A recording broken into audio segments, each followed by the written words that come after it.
sweating bullets makes you look suspicious, then blowing up evidence makes you look guilty. And the Biden White House just blew up the bag of cocaine.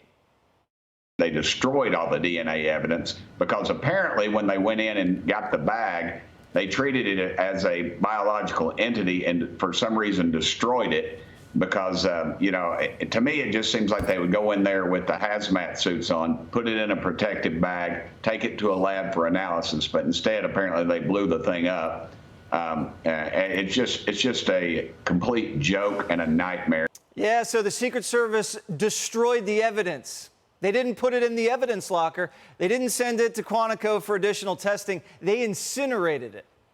Is that proper criminal procedure? Is that how you handle evidence?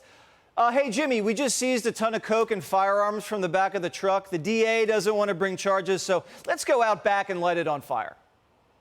That's some chain of custody they have going over on there at the White House. The only way now we'll ever prove whose coke it was is if Hunter confesses. So here's a question. Did the White House blow up the coke while they were testing it for fingerprints or after they tested it? Hey, let's just dust this bag for prints. Oops, where'd that fire come from? Is this why we only have a 500-person suspect list? Because without any physical evidence, every single person in the White House is a suspect, all 500 of them. I'm pretty sure police don't blow up evidence when they close a case. That's called a cold case. I didn't go to law school, but I think police try to preserve evidence. At least that's what they do when I watch Law & Order.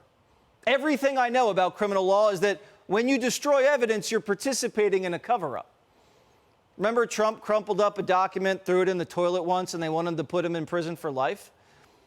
And just in case you're keeping score at home, the cameras had a blind spot also.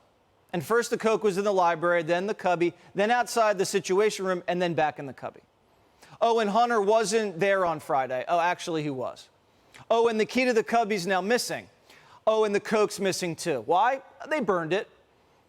But how dare you think the coke was Hunter's? This was a thorough investigation. Would the Biden administration go through these lengths if this was a random tourist's cocaine? All this to protect a random tourist? This wasn't a tourist. This was probably someone living at the White House. And we know a recovering addict's living at the White House.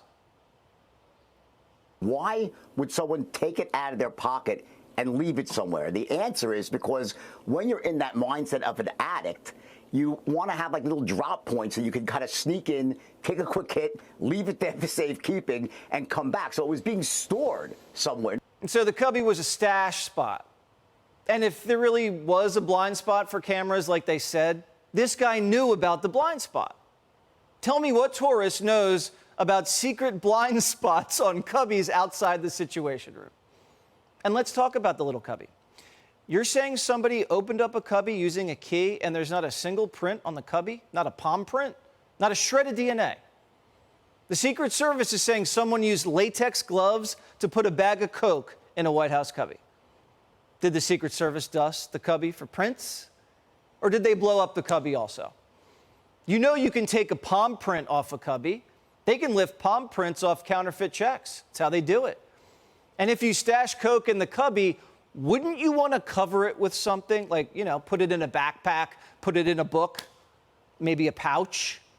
You're saying someone pulled a coke baddie out of their pocket in the middle of the White House and just threw it in a cubby and then locked it and shut the door? Didn't try to hide it at all. Was there anything else inside the cubby? If it was a book, a pouch, or a sock, that'd probably have prints and DNA on it. And that would probably narrow it down from 500.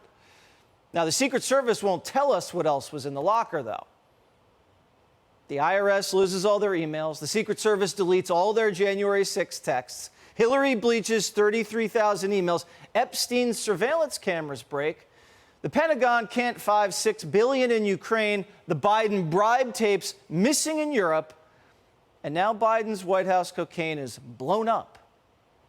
It's pretty easy to beat the law if you're above it. Hey, Sean Hannity here. Hey, click here to subscribe to Fox News YouTube page and catch our hottest interviews and most compelling analysis. You will not get it anywhere else.